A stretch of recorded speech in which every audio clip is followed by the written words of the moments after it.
Welcome to PR Talk, sponsored by the PRSA of Oregon and part of the MPN, the Marketing Podcast Network. I'm your host, Amy Rosenberg, founder of Veracity and author of A Modern Guide to Public Relations. So you have reached the portion of the podcast where I'll be going over portions of my book, A Modern Guide to Public Relations. And so if you have any questions or want more information, you can either drop a comment below, or you could pick up a copy of the book anywhere they sell books online, if it's a major bookseller. And if you disagree with anything I'm talking about, or you have a better way to do something, definitely let me know. You can follow us on social. We're at Veracity Marketing on Instagram and LinkedIn. And you could give a comment. You could also tell us maybe you want us to cover something else. We are open to suggestions. Thank you for your support. Hi, class. So today we're talking about building media lists. And I know a lot of people don't get that training in PR training, but you do here because I'm weird about media lists. So literally today, I was just looking at someone's media list that works for me, and it occurred to me, and it was good. And that makes me so happy. I don't know why. Well, okay. So when you look at a media list, you can tell it's like looking under the hood of a car if you're a mechanic. So it just tells you what kind of PR person you're dealing with. And so I really liked the way it was organized, and it just makes me so happy. And even though I'm not a super organized person, I like my media list to be organized because I just needed some semblance of control in an uncontrollable field. And then I do think that having a nice organized list will help you kind of organize your thoughts as a PR person. And so, sometimes I'll have even things separated out by tabs, just depending on what the focus is of the media contacts in there and whatnot, or the area where they are, or the medium. So anyway, enough about how to organize it. Let's just talk about how to build it. So there's kind of two ways: the professional PR way, which is where you have a PR software. But if you don't have a PR software, you can still use Google. It's okay. Or there's a few other tools that you can use, like that I wouldn't call a very expensive PR software, and they're in the book. Not in this chapter. We're in chapter 4 now, but where there's tools, that's a different chapter of the book. But okay, so let's talk about how to build, if you are a PR professional with a list, media database. And then we'll talk about how to build just with Google if you don't have the media database. Okay, so I'm really going to be specific about how to build a list in Cision because this is training for my staff. Sorry, I say Cision. I don't know if we'll be using Cision when you come work for us, but this is how I do it. So you know that there are two ways to build a list in the media database. There's the outlets and then the contacts. So those are two separate lists. They're in two separate places in the media database. A lot of people, even the media database, will say, they'll say, just search for the contacts. You don't need to search for the outlets. So for instance, I disagree. Don't do it. But I'm explaining this because, guys, I always have to do things the hard way. And it's not because I'm not efficient. It's just that I give a shit. Okay, so here's how you do it with Cision. So if you're just going to, okay, so let's pretend I have a new client in Atlanta.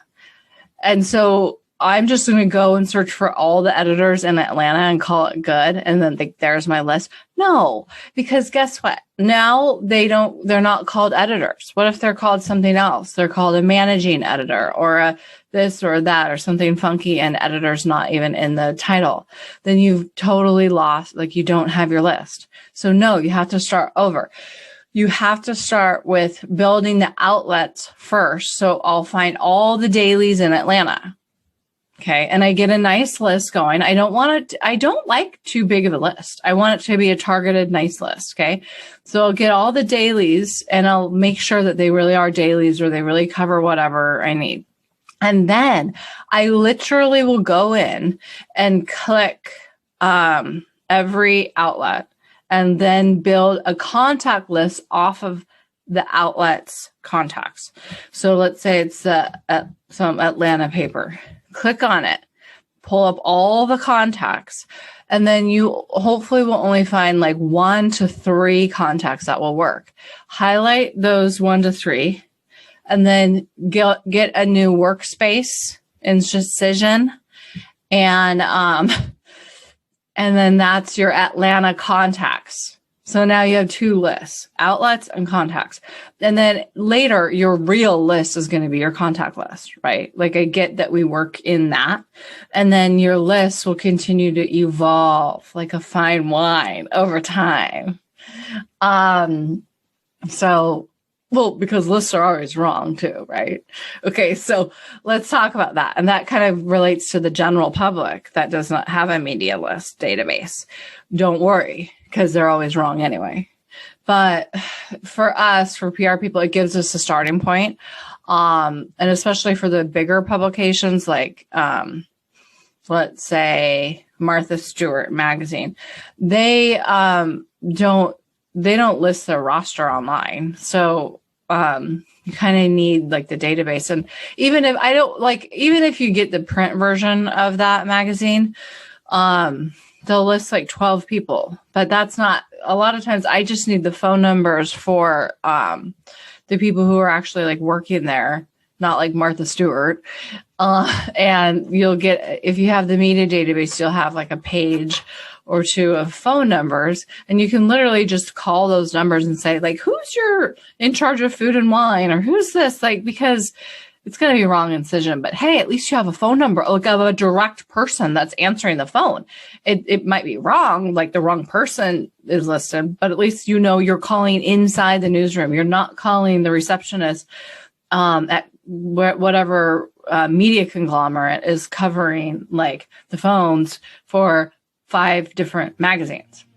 So it gives you a starting point. But then we all still have to go in and check. And so with PR people, we know how to do that, right? Like you just kind of check as you go. I mean, I guess if you're new and you're not like checking as you go, you look online and just make sure, if you're doing the smaller papers, those mastheads should be online for the contacts. And you just go and make sure you've got the right contact, maybe even look up what they cover, make sure it's actually the right beat. But so now if you don't have the media database and you're new to PR, just use Google. So maybe there's some other tools, but Google is a good place to start. So it's like Atlanta newspapers.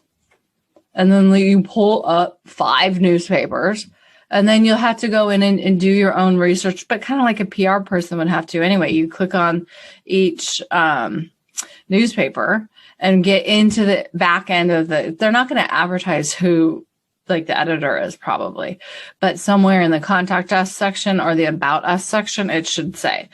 And then actually Google News is a different program. It's not the regular Google search bar, but you can use Google News and it will organize it for you. So Google News for normal people is to show you the news, and I can search by category or topic, which actually could be cool if you're like, oh, we're a pharmaceutical company, I need pharmaceutical news, and you can look that way. But anyway, but let's say again, Atlanta, I want all the newspapers in Atlanta. It'll actually show me in like a nice organized fashion the newspapers, maybe even with some information about like what media conglomerate they're underneath or like their circulation or whatever. So it's kind of taking the place of a media database, which is kind of cool for me. I mean, it's sad. You think, oh, you don't want Google to rule the world, right? But like most PR people are kind of unhappy with their media databases. So I'll just say that for now. I hope that was everything. I feel like that was really fast. But media databases and media lists are really important. Have them organized by topic in different tabs, audience, whatnot, and you'll just feel like you have a nice, clean start every time you're going to work on that campaign. And you want to have a nice, organized place to go. It's the starting point of all campaigns. Thanks for listening. For more PR insight, be sure to check out Amy's book, A Modern Guide to Public Relations, at prtalk.co. Also, please subscribe, rate, or leave us a review.